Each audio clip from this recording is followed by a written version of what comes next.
Who asked you? Who asked me? It's time we get down to the nitty gritty. Who asked us? Who asked us? The unsolicited opinions of two romance authors. Hey guys, welcome back to the podcast. Who Asked Us? The unsolicited opinions of two romance authors. I'm Jolene Navarro, Storm Navarro's mother. I'm Storm Navarro, and I'm no longer frozen. Yay, we're thawed out. We just went through the snowpocalypse, the snowmageddon. Of course, we started in Colorado because Friday, 3 o'clock in the morning, we were heading north to Colorado. Yep. And 10 was closed down. Yep. But we were determined because we were on a mission. My oldest daughter, her soon-to-be husband, my soon-to-be son-in-law, he had a secret mission that he wanted us to be a part of. They'd been talking about getting married. She knew that he was going to ask her, but he still wanted it to be a surprise. So they planned a trip to their favorite spot in Colorado. They're very outdoorsy, hikey type of people.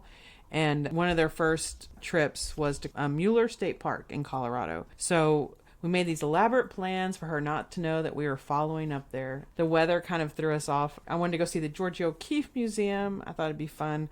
But in Texas, the weather didn't cooperate, so it took us a lot longer than we planned. We got up to Victor. Yeah. It's an old mining town. I think and it looked like it hadn't been changed since like the late 1800s. I think the newest building was from 1902. Yeah, we stayed in an old hotel with the, it even talking about, they're like, it's a vintage old hotel with exposed brick and a haunted elevator. Oh, the elevator was really cool. It was like wrought iron and you could see through it. Yeah, it looked like one of those things where they used to crank with like a yes, lever. It had a big giant crank on the inside. I was Yeah. like, oh, that's weird.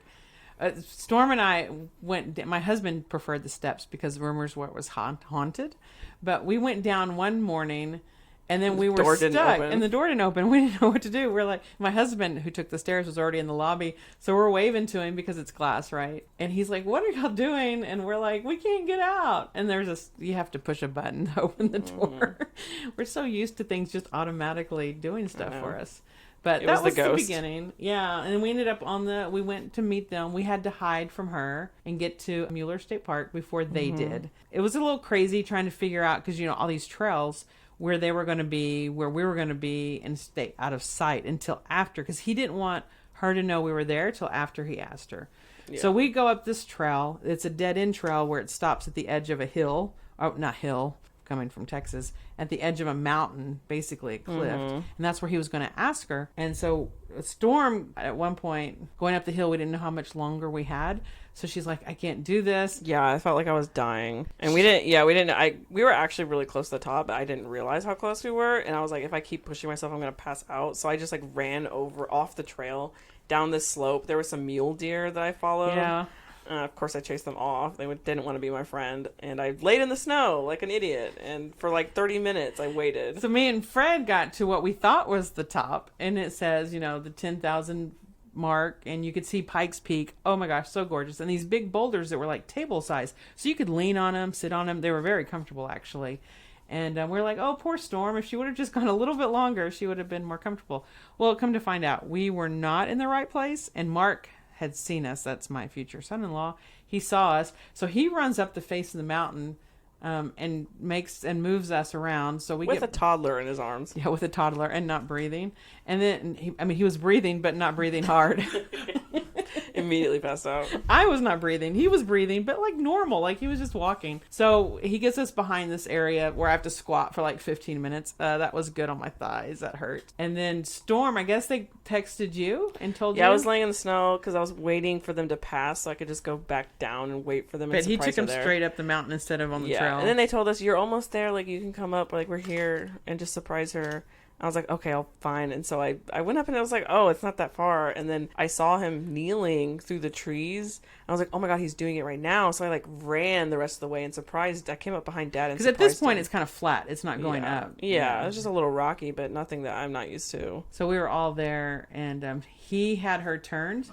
Well, my brother's here. Oh yeah, we have a guest in the studio today. Hello. This is my brother Bridger. He's the youngest. Bridger von Ginther Navarro. Yeah, we didn't tell him about it because the proposal was a super surprise. So only me, My mom and dad knew. Well, I think and their friends. He told a few people, yeah, and their friends who helped with the proposal, like to surprise Katrina. But yeah, they didn't want us leaking anything like on accident to Katrina, so we didn't tell anybody, not even my brothers. We told Tate when he FaceTimed us in the car. Well, what happened is because no one knew, they didn't know not to FaceTime while we were on our way to Colorado. Because me and Fred were supposed to be at home, and you were supposed to be in their house outside of Austin. Because I told Katrina I was going to watch the dogs. Yeah, her dogs. Well, and the other animals. They have like a guinea pig and I told Katrina I was going to watch her dogs or her animals while they were in Colorado. So she thought I was in Leander outside of Austin, but I was actually on my way to Colorado. And one of their neighbors took pictures and sent them to Mark, and Mark sent the pictures to me. So I sent her pictures of her animals, like, and she's like,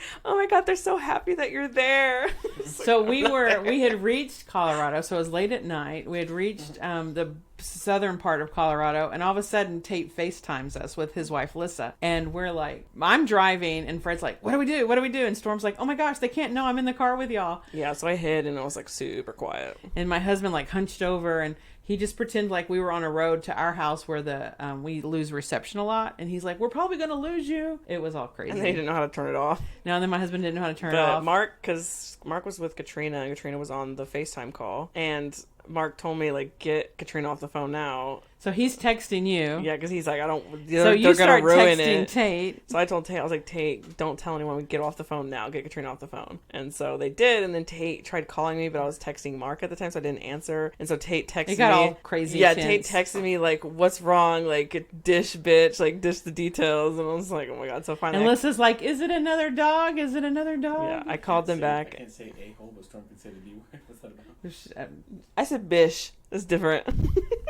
My children. Who raised them? But yeah, so on our way to Colorado, we told Tate and Lissa, and they were super excited. And then when we got to the hotel, Bridger called me to like talk to me about something because we were supposed to watch a movie together. Yeah. And I think I felt Bridger was like a little concerned because I was really out of breath because the air was so thin. Yeah, we were having altitude and he was sickness. like, are you okay? Because I was like, sorry. I've just been doing a lot of, like, what are you doing? Are you walking the dogs or something? It was really bad. It sounded like I was dying. Did you tell him you were in Colorado? Yeah. I couldn't get any words out because I couldn't breathe. So he was like, Storm? She was like, give me 1 second. So that was that issue. And I think he hung up on me. It's like, okay, I think I was like, hey, well, if you want to join us, we're in here. All right. And then, so I think he texted me, or I texted him back, or something. I can check the text. Yeah. So basically, you're saying you ignored our family chat time. He was probably gaming. I was doing something else at the time. I don't know what I was doing. He was probably in the middle of a match. You texted me after. You said, sorry, don't tell anyone, but I'm in Colorado. Yeah. Oh, yeah. I was like, what? I was like, did you go to Colorado with Katrina? I was like, why did you tell anyone? Don't tell Katrina. Yeah, I thought Storm went with them on the trip. And didn't want us to know. Right, that's what I thought it was. Right. No. It was crazy. It was fun. It was so much fun. Yeah. Anyway. So there was complete video. His friends took great video. Mm-hmm. So I know I was standing there when I realized where they were going to stand. And it like looks like it's on the edge of nothing. Yeah. And these big boulders, it had flashbacks of when y'all were little and I took you out of Grand Canyon and I was like a nervous wreck. So I'm like, one step and you're gone. Oh yeah, you had to put me on Dad's shoulder. Yeah, you had no fear of the Grand Canyon. And so until your dad... do that now. No, your dad put... I know, that's funny, right? Now you're like afraid of all heights. Yeah. But yeah, your dad put you on his shoulders and I'm like... I could finally breathe. I couldn't breathe because you scared me. You like just would run to the edge, and I'm like, he doesn't realize because you were only 2, and 2-year-olds have no sense of consequences. Fear, right. So Katrina, I thought this might be a bad idea, right? To surprise her when she's that close to the edge. So she's going to turn around, and I was like, oh, maybe we shouldn't have done this. Maybe I shouldn't have come up here. But she turned around. I mean, she waved to the camera, and then Mark's like, Yeah, because other Mark said people. wave to everyone, so she waved to the camera, and then he's like, now wave to everyone else. And she's like, what are you talking about? And you said, what are you doing, Katrina? What's going what on? just happened? And she turns and she sees us, and she just like collapses and starts crying. Because she told me, when Mark went down on his knee and he started proposing, she's like, don't cry, like, I'm not gonna cry. She was crying a little bit, and so, but she was able to hold it in. But when she saw us, she had no idea we were gonna be there, especially me, because I was supposed to be watching the dogs. She just collapsed and started like ugly crying and sobbing. It was so cute. You can hear it in the video. The video is absolutely it's a really so nice video, cute, actually. yeah. And I have it on my Facebook. Katrina's on her Facebook too. So if you want to see the video, you can go to Jolene Ginther Navarro on Facebook and find it. And last time we talked about Katrina for Valentine's Day, she likes getting chocolate covered strawberries. She's a very 90s girl. This was Valentine's Day weekend when she got proposed to, and he got her $45 chocolate covered strawberries. Well, that's because they're in Colorado. That's the reason my dad, even though his company was based in Colorado, stayed in Texas. Yeah. Everything's expensive. But they're beautiful. But so that's a good segue into our topic this episode. There's a classic movie that made chocolate covered strawberries very popular. Pretty Woman? Yes. He buys her the strawberries champagne strawberries and teaches her about the art of fine dining. Something like along that line. Yeah. Yeah. So the food is used a lot in romance. Well, and actually across all fiction. Food is I mean, I could probably Ratatouille. Rats and food. Who saw that one coming? Me. Well, it's the greatest conflict of our generation. Sandra said, a friend of mine, so much culture. She said that's her daughter's favorite movie. I used to, You used to what? I used to want a pet rat. You actually had pet mice. You did. You wanted you wanted a pet spider. Storm's the weird girl. She is. I'm the weird she girl from she Breakfast had Club. Pet tarantulas. What did you say? Breakfast Club? That's funny. Breakfast Club. Okay, that one has an iconic scene. What is when I say Breakfast Club? What do you think about when it comes to food? The first thing that comes to mind is when the weird girl takes the ham off of her sandwich and throws it, and it hits the statue and sticks. Yeah, it's so gross. It's gross looking. Yeah, because that's actually really. I love characterizations of how the Breakfast Club deals with that character development, and that's how simple food can be used, right? Because if you look at each of them, what they brought reflects their home life and who they are. Of course, the bad boy who has like no home life, alcoholic father, that's, if he's there, he's, probably not conscious. He has no lunch, but he has to cover it up because he's the bad boy and doesn't care, right? So he covers up the fact by pretending to steal someone else's lunch. Well, he doesn't pretend. He just pretends he doesn't care. And he's going to go steal the nerdy kid's lunch because he's easy to pick on. And the nerdy kid, of course, has peanut butter jelly sandwich that's cut because his mom, and he put the soup in there. And I think you can sense, if you really watch it, there's a little bit of jealousy, right, that the bad boy has, because someone cares enough about this nerdy kid to cut the crust off of his sandwich. And then you've got the jock who has the big giant grocery bag full of endless food, like 3 sandwiches and 20 million sandwiches, which kind of reminds me of how Tate and Bridget grew up. They were always really hungry. Well, but Tate would eat all of his before 10 o'clock. No matter how much I sent, the school would call me because they thought I wasn't sending him lunches. And he'd eat whatever he had, he'd eat before 10. So they thought he was the kid that no one at home was sending him lunch. Not me. No. That's Tate. Tate has no self-control. Oh my God. Well, he doesn't now. Well, he didn't. Yeah, you're right. He didn't have self-control. No. If he had food, he had to eat it. It was gone within minutes. Yeah. I think sometimes, because your dad would take you out of school, and your dad worked at the middle school across the street, right? Yeah. And Fred said sometimes he'd watch y'all walk, and Tate would be, and this is like 7:30 in the morning, Tate would be eating his lunch as y'all walked over to the Farborough Elementary. That's pretty funny. So food's important. So you could characterize all those people by what they were eating. What are some other movies with iconic food scenes? What if I said Lady and the Tramp? What would you immediately say? Spaghetti! Yeah, oh my definitely. God. Meatball, when he pushes the meatball with his nose. But they have that accidentally. I have a friend of mine, Liz, who sent me a picture of her and her husband in Italy, and they were trying to recreate, and so they have a spaghetti noodle between them as they're eating it and getting close. It's actually a lot harder than it looked. When the moon hits your eyes like a big pizza pie, that's amore. That's amore. That's amore. Oh, that's cute. Good one. Yeah, they start singing to the dogs. So that's probably one of the most well-known scenes. I think everyone knows Lady and the Tramp. Yeah. What's another movie? What if I said box of chocolates? Forrest Gump, of course. Forrest Gump. My mom always used to tell me. It's like a box of chocolates. You never know what you're going to get. Perfect. Yes. Beauty and the Beast. Two things come to mind. There's the, what do you call it? The Be Our Guest. Be Our Guest. It's the Be big Our fancy Guest. one where she's Right, sitting. where they're all feeding her because they want her to stay, right? Mm-hmm. So that's what you do. You give food to someone to make them feel welcomed. But then there's also the scene where she's getting to know him, the Beast, and they're eating porridge, but he's like eating it like an animal. Because he can't hold utensils in his paws. Right. He's an animal. It's a very cute scene because then she's kind of like looks at him weird, She so he realizes, tries to eat right, with he the tries. utensils. But then she picks up the bowl and like compromises. So I think that's a good like She's food scene. like, oh, well, if you romance. can't use utensils, then I won't either. To make Right. him feel comfortable, right? And Yeah. accepted. It's a good scene. So that's actually a really nice scene. What's another one? Well, you have a list, don't you? Well, I think we've gone through my list. Well, I have Mr. and Mrs. Smith. Oh, that's on my list too. I love that one. What's the food scene for that one? Well, you have dinner, right, that she's made, but Their traditional dinner. yeah, but it's been so long since I've Oh, doesn't seen he it. like kind of accuse her of like poisoning it? Or it puts too much salt, or she didn't put enough Yeah. salt. Like she did something. Like he complains about Yeah, it. because they just found out that they are like rival spies. They've been assigned to kill each other. Yeah, so he thinks she's like poisoned him. So in this relationship, he thought she was the truth, that she told the truth. He knew he was lying. She thought she was lying and that he was telling the truth. So they're mad because the other one's lying to them, but they were lying too. Right. So they feel betrayed, but they were doing the same thing. Right. So they start off kind of cold, really, really cold, right? And then they fight. They fight, try to kill each other. Yeah. And they're both equally, Skilled.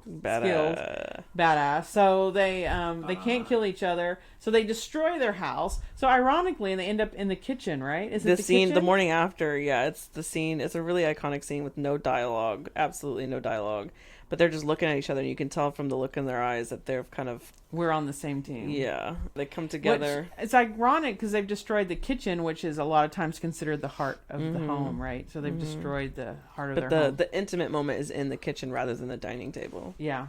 Where they were far separated. apart. Mm-hmm. Oh yeah, in Bridgerton they have the iconic spoon scene. Well, yes, but I was talking about when their first dinner together that reminded me. Yeah. It was the same thing. You know, they're so far apart, and Yeah. he's like, I don't like you being that far away from me. So she just moves picks the up, chair. and all the servants are like, we don't know what to do, right? And so Yeah. then they're intimately sitting. He takes her glove off. He takes the glove off. But before that, when they were being friends and just seeing each other, when she was becoming aware of herself and him on a different level, and they're eating, I guess, ice cream. I'm not too sure. I wasn't paying attention to what they were eating. And he licks the spoon. And that I've seen so many memes of, and so many memes of, I want to be the spoon. Mm-hmm. So that's interesting. Yeah. Yes. So we use food a lot, right? In different ways to convey. I mean, even in my own writing, I think food creates a bond, but it also creates connection, and it provides. I think one of my favorite things is to bring in stuff like from our own family. Like the Texan Surprise Return, the Amnesia story. After Thanksgiving, they make tamales. And the tamales, that's something that I pulled from our own family, right? Now, in a lot of families, tamales, there's like only women, that's the woman's zone, right? Men don't go in. Yeah, the women cook in the kitchen, the men work outside. But in Navarro's, that's not true because your Theo Jesse helps Theoletti. And so remember that one time, I think there was a whole bunch of Tita was there. She was doing the masa. Tita's your grandmother. She doesn't even have to look down at what she's doing. She can just talk, and then she's doing it at the same time. Spreading the masa on the Theoletti was there. Theo Jesse, her husband. Gloria. We were there. You, Sophie. me, Dad, and my siblings. And we were all doing the masa, and then we'd pass it on and give it to someone to put the filling in, like the pork, the pulled pork. Yeah. Yeah, and then you roll it and stack them up. Yeah. And then you have tamales. Yeah, it's a family event. And it's great to put it into a book. I mean, I love that kind of connection. Yeah. We have that same tradition with, like, for Christmas Eve, we always have tamales, too, on your side of the family. Yes, I grew up thinking that everyone in the world ate tamales for Christmas Eve. I mean, why shouldn't they, right? Yeah. Tamales are so good. Chili with tamales. Now, recently, with y'all, your Uncle Kevin's always made the chili. right? Yeah, for Halloween we used to do pumpkin carving I made some contests. chili recently too. That was pretty good. Oh, really? You had that, right? I made it here. Yeah. No, that was good. Did you try it? I think so. Yeah, It that's was really pretty good. Yeah, that's good stuff. I like chili Frito pie. Yeah. With big red floats, which is I know I don't do root big beer. red float, but yes, it's fun. The kids love the root beer floats. Or big red. Uncle Kevin would make them. Not root beer floats. Yeah, I don't use. Uncle Kevin made really great popcorn from scratch. Like he'd pop the kernels. Well, it's himself. not from scratch. You know what I mean? Like he doesn't buy it in a little bag. He Right. like, gets the popcorn It's not the kernels. microwave popcorn. Right. He Skillet. pops Does it it in on the this. pop. He pops it on the stove. Yeah. I thought Yes. that was really good. That's always fun. What It has a else? richer taste to it. Mhm. Oh yeah. Yeah, it's hard though. Your family's full of great cooks. Because Aunt Kathy's apple pie. Well, I was talking about. We're talking about different people in our family that cook. Yeah. I mean, me and Tate are pretty good cooks. Yes, I have 4 kids. I have 2 girls and 2 boys, and my boys are phenomenal cooks. Both of them are. My girls, they prefer eating stuff right out of the bag. Yeah, I like chips and pizza. Yeah, so I don't cook. I've been deliver known it to in a burn box things. or put it in a bag, and Storm's happy with it. Bridger forgot to put eggs in brownies, though. One time. This is true. That was once, and you got to learn from your mistakes. And I haven't made the same mistakes since. But Now I make some pretty good stuff. Storm made breakfast this morning. Really? What did she make? Well, she did eggs. Listen, okay, my brain doesn't work right. I made the eggs and Are you saying that on I cooked the sausage. That's recorded. And I mixed it with eggs, so the eggs and sausage mixed We're together. really good. And then I used the same pan to make the bacon. Normally, you do the bacon first. Rookie mistake. You gotta make that bacon first, because then you get the bacon grease in there, and it gives you even more flavor. Or now you my have brain- burnt egg on your bacon. Well, that's the problem is that because sometimes egg will leave a layer of it behind. right. And so while I was cooking the bacon was fine. It didn't burn. But the egg stuff left behind got burnt. So it was like smoking really bad. I was like, oh my God. And I opened the door. Of course, it's freezing outside. So I was letting the cold in. If that's the case, if there's stuff left behind for eggs, you probably cook them too long, too. Yeah, I probably did. Look, I'm not perfect. I'm not a great cook. The eggs and sausage were good. I put them in a tortilla with some cheese and avocado, and I enjoyed them. Yeah. What are some other iconic food scenes? Or did we go through all those already? There's the monkey brains from Indiana Jones. Oh, that's not politically correct, though. I mean, I love the movie, Yeah, it was but that horrible. scene Yeah, is no, it's so horrible. Not good. But I mean, there is a lot to be said about like adventure being like romanticized or a part of romance, right? Like romance is an adventure in a sense. Yes. Well, I think one of the best examples of romantic adventure is Romancing the Stone. Yeah, are there any food scenes in that one? There's a snake scene. That's what I was trying to think. Where he kills the snake. Right. It's like a really Do they big eat snake. the snake? Oh, I don't know. I don't know. I can't remember. I don't know what you're talking about. What is it? It's a good You've movie. never seen Romancing the Stone? No. It's the perfect balance between adventure and romance. And the reason we don't get any more of them is the woman who directed it. It was directed by a woman. Michael Douglas, I think was a producer also, but he was so pleased with the whole work that he gifted the director with, I'm not too sure, but I think a Ferrari, some really high muscled car. And she ends up wrapping it around a tree and God. dying. So we only have one movie from her. Wow. So it's kind of sad, but really, Bridger, I think you would. It's a good movie. Like it. It's a really well done movie. It's sad that we only got one from her. Yeah. How many female directors do you think are like popular on the scene right now, or have really established themselves in the more in the than art? before. Yeah. Because I mean, it definitely we talk about. That's going to be a good subject later when we talk about POVs, but. Yeah, I think it's harder for women to get into those Professional settings, like female chefs. Yeah, we were talking about Ramsay Gordon Ramsay.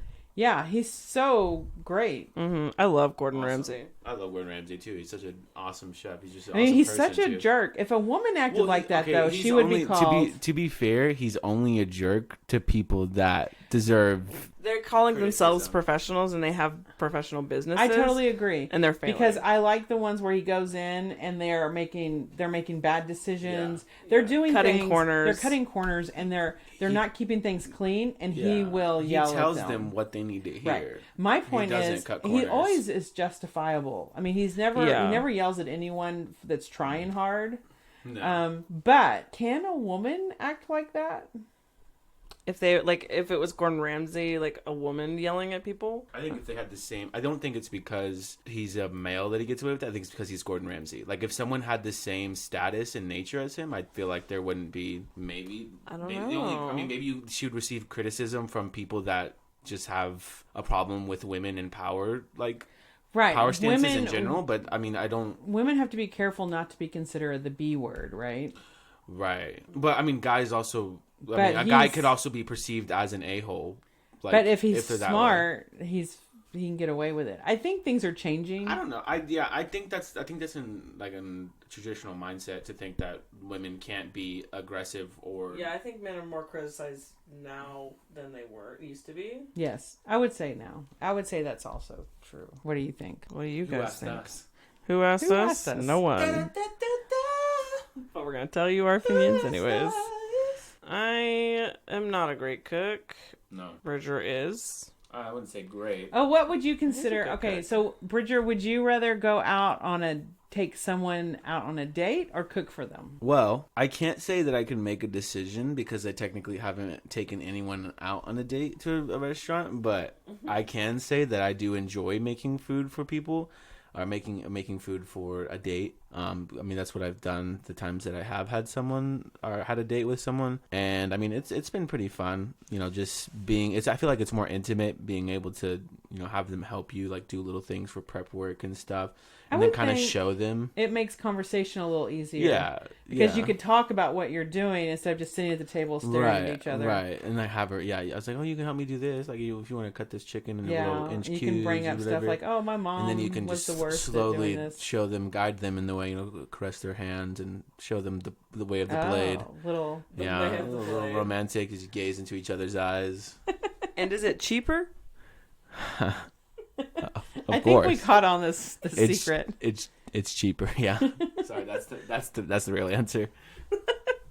That makes sense. But it looks more romantic. You are your father's son. Yeah, if you know anything about Fred Navarro, is he will find ways. All you can eat pizza was his favorite. Funny story about just a funny little, just to kind of show, like, my dad will take anything that's free. Like, literally anything that's free. I'm like, no, take it back now. And I think it was because there's a bus barn in our town, where all the school district, holds all the buses for and he for was the a area. coach, so he was a coach. He was and there was buses. there was a guy, I don't know, maybe like at the bus barn, who was like giving away, or somewhere around the area that was giving away free bread, just like out on the street, like just bread. And my dad was like, "Oh, you're gonna store it away?" And he's like, "Yeah, I don't know what to do with it." And he's like, "All right, I'll take it." And so we just had this really crappy white bread that my mom hated. I remember this. He didn't. I don't think he actually showed you. I don't think he let you know that he took it. But yeah, we had to. I remember him bringing home just like a loaf of bread that was. That he got from someone. He's like, yeah, it was free. Off the street. Yeah. I hated it when he would tell me, but it was free. I'm like, I don't even throw it away. I don't. That's so funny, though. I mean, that just kind of comes from him not wanting. I think that's kind of like a cultural thing, too. Like, because not wasting things. Definitely. Like, growing up for him with, 10 brothers and sisters, they only had so much food and he had to get as much as he could. So, like, maybe, just kind of that being drilled into his nature is kind of probably So you're saying I grew up spoiled? Not necessarily. It's just, no, she did. It was just different circumstances. I mean, you might have. I don't know. Probably. But, I mean, it's just different. I mean, when you have 10 brothers and sisters, and in the way that they lived on a ranch, it's just going to happen that way. They took care of themselves. I mean, they had their own gardens. They had, so food was, and when they get together, like Christmas and birthdays, they don't really give presents, but it's all about food. Yeah. Food is just precious. Recently you brought some stuff back from that his sister had made, right? Yeah, the rice and fajitas. Because he went to Eagle Pass for the funeral, which we talked about on another podcast episode. And it's Tia Letty's food. She makes the most amazing Spanish rice. Yes, Spanish rice. It's amazing. Yeah, I don't know how. I've tried to make it, and I can't do it. I know. So good. I want to ask her how she makes it because it's so good. She'll just laugh and tell you she just makes it. She doesn't know. She doesn't know how she does it. She just does it. She makes large amounts too. She needs to like write down what she does. I know. Or someone needs to record her doing it. Maybe we'll get a glimpse of what a little glimpse of Spanish rice greatness. Yeah. Because I know I've been around them to make other things, but I've never really watched her make her rice. Well, recently I went on Facebook and posted, asked people what they thought, their kitchen memories. Like we had kitchen memories with tamales. I asked them what their most romantic dinner date they've had, or get any kitchen memories. A lot of people talked about the most romantic date. Katrina talked about how she went to the melting pot with Mark, and they had fondue, and you could order whatever. I love sauce the inside. melting pot. The melting pot. We didn't this year because of COVID, but in the past I've gone with a small group of writer friends that I have, and also my book club likes the melting pot because it's a great place to go with some friends or as a romantic dinner. But when you go with a group of friends, you can get a table large enough for 2 pots, and so you can pick like the basic classics, and then you can pick the one that you've never tried before. So like the first round, your first course is cheese, right? So you get breads, carrots, celery sticks. And we get a classic cheese one. And then a few years back, we got one that was San Antonio Fiesta. And we're like, oh, that sounds very regional, right? I like to keep things personal. Oh my gosh, it came out and it smelled like Fiesta. It smelled like salsa and beer. That sounds like a good time to me. Oh, I didn't like it. I wanted to go back to Fiesta since being an adult. Oh, yeah, because when you were a little kid, we used to go. I used to take y'all to... from your middle school. Yeah, my middle school, we'd have a booth. King Williams. Yeah. Yeah, we did King Williams for like 4 or 5 years. It seems like a fun event.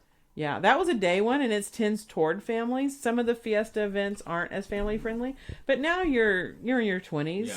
Yeah. Another good place that I went. I think it was the year before last, so like before COVID started happening. Wurstfest in New Braunfels. Oh, the German.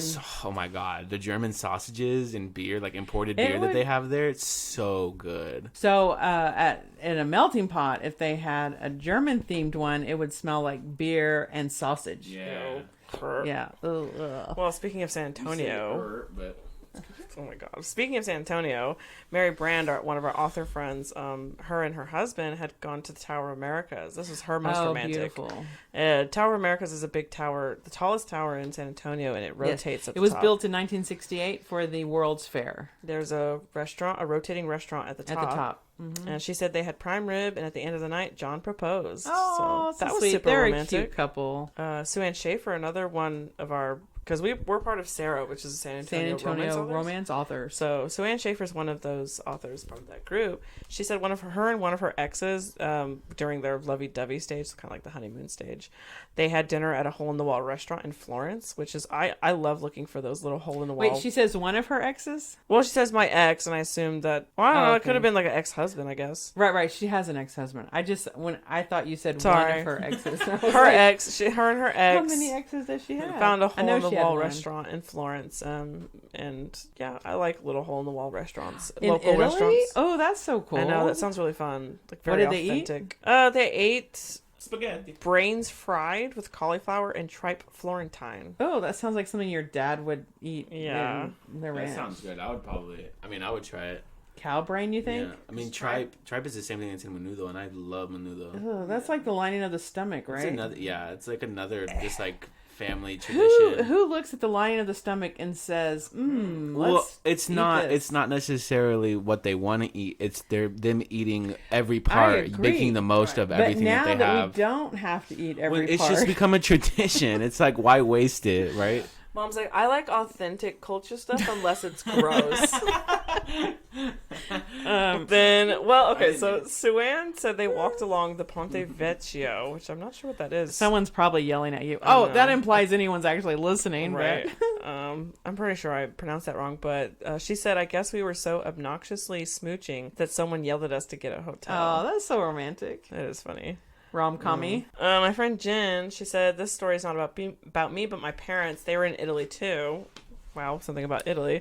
We should all go to Italy. They went to have lunch or dinner, and they got seated by the kitchen, unfortunately, so there's staff going in and out nearby.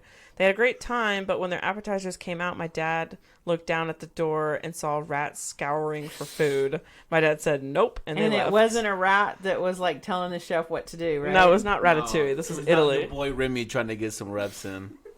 It's Remy. Your boy Remy. Oh my gosh. No, if I saw a rat, I would definitely leave. Or I'd try to catch it and be like, be my friend. Because I have no friends. And then it would bite you. I'm just kidding. I have friends. Yeah, it'd probably bite me. You have friends? Those Italy rats are hardcore. Yeah. They have attitude. Then they all came to New York. They got the rat father. The godfather. The rat father. My friend Gracie...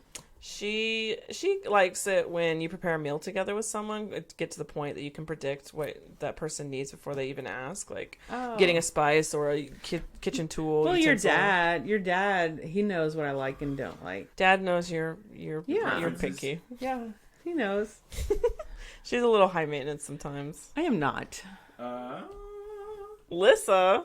Her favorite memory, that's my romantic. daughter-in-law. Yeah, Lissa's my sister-in-law. She's married to our other brother, Tate. Her favorite romantic dinner was the dinner that they had in New York City after he proposed. Was a great. Yeah. And they said it was noisy and the food was expensive. Very New York-y, but right? they didn't care. They only had eyes for each other, and the waiter could tell that night was special for them. So he came and brought them a champagne bottle without asking them. And comped it for them, so it was free. And she said that was the best champagne she's ever had. Yeah. Which I believe it. That's special. Very New York. I think it's interesting that Tate and Lissa got engaged in New York, and they're like dance and music and theater people. Yeah. They love that type of vibe. Mm-hmm. And then my daughter Katrina and Mark, they get engaged in the middle, on 10,000 feet in a mountain on the edge of a cliff. They're very outdoorsy people. They're very outdoorsy. So it's like really unique, special proposals for both of them. What does that mean for us, Storm? Right, Bridger? Sorry. My cousin London commented, I think it's the sweetest being cooked for. Sometimes Cade will bake for me, and he has to stay so focused the whole time. It's so cute. Also, when we go to dinner, we always order 2 different things we want to try. We share them, and then he gives me the one I liked more. Oh, that's that so cute. Cade's her longtime boyfriend. He's part of the family. Yeah. But that reminds me a little bit of the Tramp. Lady and the Tramp. When he like the Tramp. Cade the Tramp. He's not Cade. Okay, London's a lady. Cade. Is he a tramp? He's a baseball player. Aren't baseball players? Don't they? Yeah, they're because tramps. Actually, what tramps is someone that moves around a lot. Oh yeah, no. Cade is that's where it comes from. They move around. Cade is a gentleman. He's very sweet. Jackie, she's married to Hayden, our other cousin, and she said that she loves themed dinners like sushi night. Oh, Taco Tuesday. Yeah. I think that sounds fun. Like Italian night. Pizza night. Chinese food night. Yeah, pizza night. I love pizza night. 80s night. What is that? I don't know. You just dress up in spandex and highlighter pants. I don't know what is it. Ankle warmers. Yeah, what would we eat on an 80s night? I'll have to look into that. I'll get back on you on that one. Mm-hmm. Ooh, shepherd's pie's good. Oh, I do love shepherd's pie. Oh, I used to make that all the time when we were first married. Yeah. Yeah, I remember that. And I think because I liked shepherd's pie, but I did not like chicken pot pie. But you liked making chicken pot pie. I had a weird phase where I didn't like chicken pot pie. The boys loved it at one time, and then they decided they didn't like it. I loved making chicken pot pie. Oh, that's good to know. Because I love making chicken pot pie. I had a weird phase where I was like, I didn't like it. I don't know why. I made it because it was like one of y'all's favorite, and then all of a sudden you didn't like it anymore. I never liked it. I just love pie crust. I do too. Pie crust is so good. Yeah. It's so good. The last comment I have was from Bronwyn, Lissa's mom, so that's Tate's mother-in-law. She said February... I love her name, by the way. Yeah, I know. She's a good name. She said, February 4th, 1995, at Mazio Pizza in Waco, Texas, my love proposed to me. It wasn't Valentine's Day, but we were celebrating my birthday and Valentine's Day because we had a long-distance relationship, and that's when he came to visit. Oh, so that's really sweet. Yeah, long-distance relationships can work. Mm-hmm. Me and your dad had one. I met him. I was living in Lakey, and he was in San Angelo. That's like 5-6 hours. And then I moved to Houston to go to art school, and he took his first job in Brackettville. Do y'all know where Brackettville is? Okay. Middle of nowhere? Go to the middle of nowhere, and then go another 50 miles. Oh, my God. And that might be Bracketville. Oh my God. It's the end of the earth beyond the end of the earth. Yeah. It's the end of the world as we know it. We thought 2020 was bad. Hello, 2021. Hello, 2021. 2021's like welcome. My Boom! mom. Snowstorm in Texas. Oh, My mom always said, "Don't think." Oh my God. What did your mom? Don't think.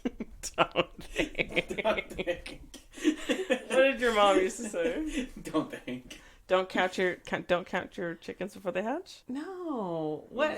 Oh my God. It's a saying. It's a really cliche saying about things. Things can't get any worse. Never say things can't get any worse. They can't. Right. So. Did y'all see the? This might be a little too political. You might not want it in your podcast, but I just wanted to talk about it with y'all. But did you see? It was a tweet that Ted Cruz posted in 2016. He's like, I'll believe in climate change when Texas freezes over. Oh my God. And then someone reposted and was like, well, that didn't age very well. Okay. Not being politically, but that's funny, right? Yeah, I just thought it was funny because literally Texas froze over. It was the first time in history, recorded history, that every single county had a weather advisory out. Snow warning, yeah. Heavy snow, ice. Crazy. Yeah. It was crazy. It was all of Central America too, Central United States. Yeah. Yeah, our pipes were frozen. Then the pipe at the well busted open, so we had to change it. We got water now. We were on rolling blackouts for a little while. Ours worked like they were supposed to, though, because they would be out for about 20 minutes, and then we'd have utilities for like 2 to 3 hours. Yeah, and then they'd be out for another 20 minutes. So it was never long enough to lose heat in the house. Yeah, I think the worst thing was not having water. Yes, and that was because of our own pipes. You kind of made fun of him at first, but Dad started shoveling snow and put it into our bathtub. Oh my God! At first, I was like, "No, this is ridiculous." Like rednecks. But it saved us because it did, and then I was out helping him because I was like, I'm not going to use the ice chest. I had these little bags from Walmart that was like for milk and stuff, and they were perfect. And I would fill them up with snow and bring it in and put it in the tub, because then you can flush the toilet, you can wash dishes. Yeah, you don't realize how much water we use. Yeah, I know. Until you have to gather it. Yeah, every time I pet the dog, I'm like, oh my gosh, I have to wash my hands. Ugh. So wiping the counter down. Yeah. Because we don't have any disinfectant wipes because of COVID. Because I've always kept disinfectant wipes and I didn't have any. Yeah, but it's a good thing we had a fireplace. So like, if the heat wasn't working, we had a fire. I love a good fireplace. Yeah, but we survived the winter of 2021. Yeah. And we're here to stay. Yeah. Our next podcast will be talking about the 5 love languages with Tate. Oh, that's good. I like the love. The love languages can tie into food so well, too. Because if you think about food, when you prepare food together, you're spending time together. But you're also doing a service. And Bridger mentioned, like, showing someone how to cut. That involves touch, which is a love language. So food covers a lot of those bases. Also, as a writer, food, I think, gets incorporated a lot because of it hits every sensory. Almost, right? Yeah. Yeah, it can hit hit all of them. I don't know about hearing as much. Well, sizzling fajitas. What's the thing that Tate says when someone orders fajitas, they just want to be the center of attention? Yeah, at the store, they... Right, but you put something in the hot skillet and it sizzles. That's true. Popping popcorn. Or the brewing of a coffee. Well, I don't like coffee. But Well, no, I don't drink coffee I love either. The smell of coffee. But you can hear it. The smell of coffee. But you hear that sound, right? You hear the sound, and you smell it, and or a teapot kettle or tea kettle. Yeah, tea kettle whistle. There's a lot of foods. You're right. I'm wrong. Sound. I'm wrong. You're right. Wow, Bridger admitted he's wrong. And there's also the obnoxious chewing. Well, that's not the food. That's just the person. Yeah. Unless it's like chips and they're really Slurping. crunchy. But you can be quiet while eating chips. I do believe you can be quiet. Your dad does not agree with me. Oh my God. That's how he is. That's a great sound effects. But yeah, and then after the 5 love languages, we'll be talking about male POV with Bridger. Because women... Yeah, Tate can join us. Women authors, Yeah, in romance, you have, for the most part, you have 2 POVs, right? And one of them is the male POV. And majority of romance writers are women. So can we really capture the male POV? Right, it's a man's world. Can women write it? Yeah, that's a good, that's going to be the title for that one. That'll be interesting. So we usually end on a quote. And I think Bridger has a really good quote. Well, this is what we were talking about earlier. Oh, I guess we didn't. I don't know. But we were talking about it earlier for sure. Yeah. Like how you really have to kind of find yourself or love yourself before you can love someone else. Because in romance, I think a lot of people have the misconception that romance is about the happy ending, like she has to be married to be happy. Mm-hmm. And that's really not what the romance is about. I mean, it's not what the story's about. It's about finding yourself and who you are, because you cannot fully commit to someone else and be happy in a relationship if you're only partially yourself. It has to be. You can't be half of a person or half of who you should be and expect someone else to fill that void. You should be whole going into whatever relationship you are going into. Or at least be self-aware and on your way to working always on that. can improve. At least understanding that there's a destination and going through that journey. And setting boundaries with I think knowing your issues. Because being with your father and his family has made me a better person, because it's made me aware of some stuff. I still struggle with some things. No one's perfect. Right, but that person brings out the best in you, but it doesn't mean they complete you. They're not. I mean, that's a famous line, right, from Jerry Maguire. Yeah. You complete me or something. What is that? I think that's a... Yeah. So it's okay to be still working on yourself. And Yes. That's from Michael Bublé. Is that our quote? No, Michael Bublé. What is that? It's from the... This is a tale of Captain Jack Sparrow. Is that Michael Bublé? That's not Michael Bublé. No, That's sorry. Michael Bolton. I'm so sorry. Michael Bolton. Oh, I was I said confused. Bublé. I meant Bolton. Sorry. One of the Michaels. Yeah, it's the SNL skit. Yeah. He's like, you complete me. He's like, turns out Michael Bolton's a major cinephile. That's just really funny. That made me think of it. He said, you saying that. So what's the quote that you have, Bridger? The quote, going off of what we were just talking about, it's from a song by Brent Faiyaz called Let Me Know. And what he says is, who can I love when they tell me I can't love myself? And then how in the world could I possibly love someone else? So, it's kind of like saying basically that what we were talking about, where it's really hard to love someone unless you truly love yourself, or at least it's not gonna be. Can you sing that line? I guess. Who can I love when they tell me I can't love myself? How in the world could I possibly love someone else? Nice. Something like that. Something like that. Thank you for joining us today, Bridger. Oh, yeah, it was fun. It really helped. I was really frustrated because we did have some technical difficulties and some human errors. Because we are human. And her mother's very human. Yes, but that's okay. We're always working on ourselves. Becoming better people. Becoming better podcasters. Yes. Any suggestions, let us know. Mm-hmm. Yeah. Subscribe, hit that like button. Yeah. Smash the like button and make sure you leave a comment in the description below. Yeah. Buy that merch. Find us. Storm Navarro, Jolene Navarro. Boom, boom, boom, boom, boom, boom, boom, boom, boom. You gotta have the outro music. Eventually, we'll probably have outro music. That's hilarious. Just not. I don't even know what that that means. I don't know what that means. It's a joke. Yeah. Well, but yeah, so thanks for joining us today, guys, and we'll see you next time, right? Yeah. Bye. Bye.